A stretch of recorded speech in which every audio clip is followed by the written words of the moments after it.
Lesson Overview.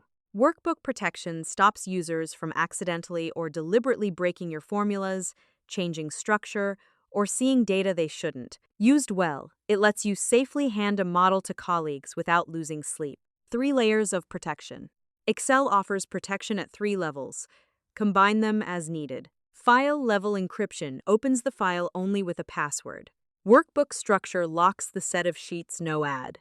Delete, rename. Worksheet, cell level locks specific cells from being edited. File-level password. File info protect workbook encrypt with password. The file is now encrypted. Opening it requires the password. There is no recovery if you forget it, store it in a password manager.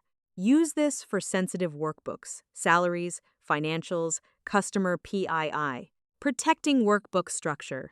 Review protect workbook. With this on, users can't add, delete, rename, hide, or unhide sheets.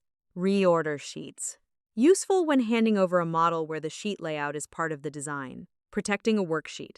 Locking cells. By default, all cells are locked, but the lock only takes effect when the sheet is protected.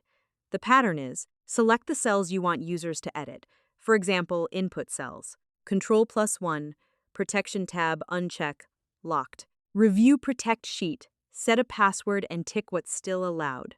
Select cells, sort, filter, etc.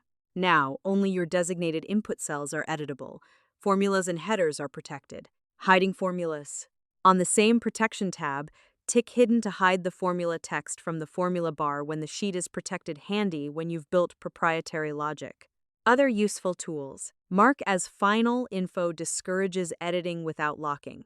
Restrict editing in OneDrive, SharePoint fine-grained sharing permissions. Information rights management, enterprise-grade control.